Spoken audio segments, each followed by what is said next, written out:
politics in the furry fandom. More specifically, we're going to be looking at how politics generally views the furry fandom, not how the furry fandom views politics. So kind of give a broader understanding, at least. That's the idea. So first we're going to talk about this article from the New York Times, which is an opinion piece. I am aware of that. This is not a fucking research paper, so don't get your panties in a twist. But why are seemingly functional adults falling for the furries myth, quote unquote? And this is something I witnessed in my own life, where even some progressive-leaning people fell for the litter box in schools hoax. So we'll read into this a little bit. But a Nebraska State Senator, Bruce Bosselman, how the fuck you pronounce that, last month warned of an alarming new variety of deviance making its way into state schools. It's something called furries, he said. School children, he claimed, were identifying as cats or dogs. They meow and they bark. And educators indulged in wanting to put litter boxes in the schools for children to use. Now, this was not the original. Originally, they said that those litter boxes were in schools, and now they're having to backtrack because, well, saying litter boxes in schools results in people going, well, kids have, or youth nowadays, I prefer to say youth, not kids, just force of habit.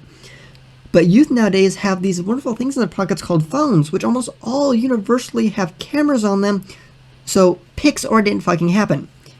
Because I am 19 years old. Technically, I graduated from high school 2 years ago. Technically.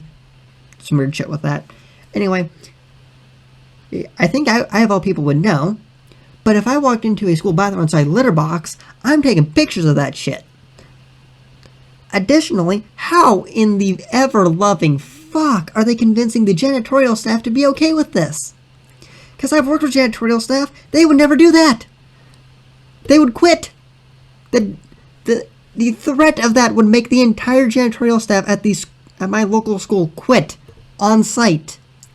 As well as the manager of maintenance would quit on site because this is some fucking bullshit that would never actually fucking happen. And surprising no one, this isn't actually about supposed litter boxes in schools. It's a dog whistle.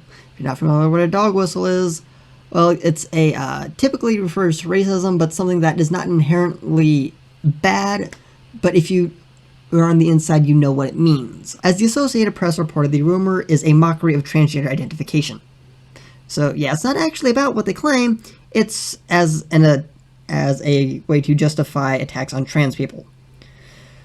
Which is sad, because genuinely intelligent individuals have fallen for this shit. And I know, how do you fall for this and be genuinely intelligent? Well, I've witnessed it firsthand. Because when you live in a small town and people aren't aware of the world, they fall for this shit and don't question it. Don't think, kids have cameras, where are the fucking pictures? Instead, they believe, oh, well, my friend's wife's daughter is a school teacher and she said that she saw it. And then this bullshit spreads like wildfire. As the saying goes, a lie will have made its way around the world by the time the truth has gotten its shoes on. This is a great example of that. The rise of furries, a perfect storm for transgender rights. That pun makes me want to put my head through a wall. Anyway, unevidenced claims of children identifying as cats would be hilarious if they weren't so dangerous for their real target. For the real target group, writes Tabitha McIntosh? I don't fucking know how to pronounce her name. In case you have no say bad with names. Oh well. But it is actually sad, because while this is directed at the furry fandom, and well, the furry fandom already gets plenty of hate, it's one thing to get hate from a 13-year-old moron on TikTok, which I'll be honest is genuinely sad because they aren't even creative. It's just the same shit copy-pasted writ large by half a dozen people. But when it's used to con actual adults into believing stupid shit and then use it as a way to attack people with immutable characteristics.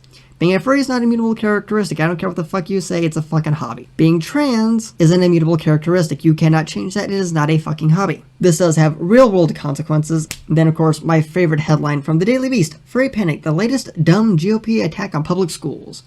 Because why not use it for one thing? We can use it for an attack on trans people, we can use it as an attack on public schools. It's a 2-for-1. Genuinely, whoever came up with this, I almost want to give him a pat on the back, because it's just fucking effective. I gotta give him credit. It was effective. But if you want, I should have all these copy-pasted into the comments. If not, comment down below and ask for the sources, and I will provide them, because I do like to be transparent, and I will put all these in the YouTube video. But yeah, I just think it's very interesting to see how all this sort of shit interacts. So yeah, that's all I really have to say. I know, another shit post, but my last shit post did really fucking good, so why not do another one? Yay! Anyway, if you have found this entertaining or whatever, feel free to comment down below. Feel free to like, subscribe, all that shit. See y'all in the next video. Not sure what it's gonna be yet, but we'll get there. Bye!